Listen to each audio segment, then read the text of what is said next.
não tem salvação depois da morte. Não tem missa de sétimo dia, não tem reencarnação, não tem qualquer coisa que se possa fazer para alguém que já morreu para reverter a sentença. Está lá em Hebreus 9:27. Ao homem está ordenado morrer uma só vez, vindo depois disso o juízo. Então aí a pessoa é banida para sempre da presença de Deus. Isso é morte eterna, é condenação eterna. E quem morreu antes de Jesus? Boa pergunta. Sacrificar por todo. Essa é uma excelente pergunta. Essa é uma excelente pergunta. Porque teve uma galera que morreu antes. É grande, hein? Muito. Os profetas, né, e tudo mais. Boa, excelente pergunta, Vilela. Veja bem, a Bíblia apresenta Jesus como o único Salvador. Não há salvação em nenhum outro nome, está lá em Atos 4:12. Em nenhum outro nome dado entre os homens pelo qual importa que sejamos salvos.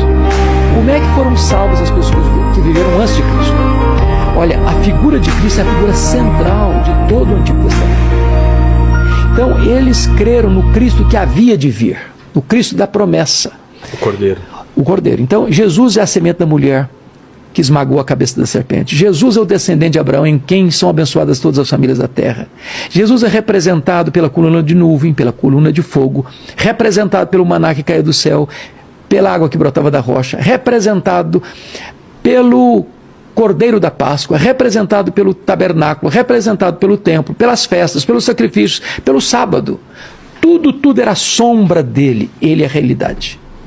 Então, os que viveram antes de Cristo creram no Messias que havia de vir, no Cristo da profecia. Hoje, nós cremos no Cristo da história, no Cristo que já veio, que se encarnou há 2000 anos, na pessoa de Jesus de Nazaré. E as pessoas que não têm acesso a esse conhecimento? É uma boa pergunta. Aliás, isso é bom de pergunta, viu? Obrigado.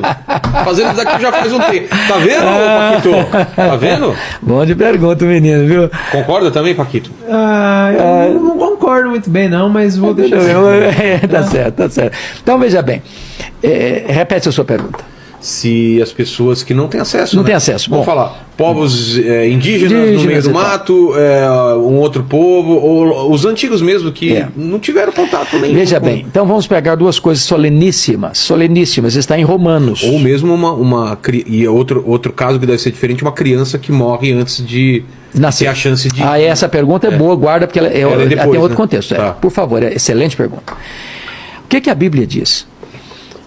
Não é especulação humana, não é opinião minha. Tem na Bíblia. Isso é resposta, isso é profecia, é palavra de Deus. Então está em Romanos o seguinte, que aquele que mediante a lei pecar, mediante a lei será julgado. Quem sem lei pecar, sem lei perecerá. Preste atenção nisso. A lei é o quê? A lei é a verdade de Deus, é a palavra de Deus. Então, quando você conhece a palavra de Deus, você vai ser julgado mediante a palavra de Deus. Agora, a ignorância não é uma porta secundária de salvação. Se fosse, talvez a melhor estratégia missionária do mundo era manter todo mundo na ignorância. Exato. Aí a Bíblia diz o seguinte, que Deus encarregou a nós de irmos ao mundo todo, a todas as etnias, até os confins da terra, pregando a toda criatura. Quem crer e for batizado será salvo, quem não crer será condenado.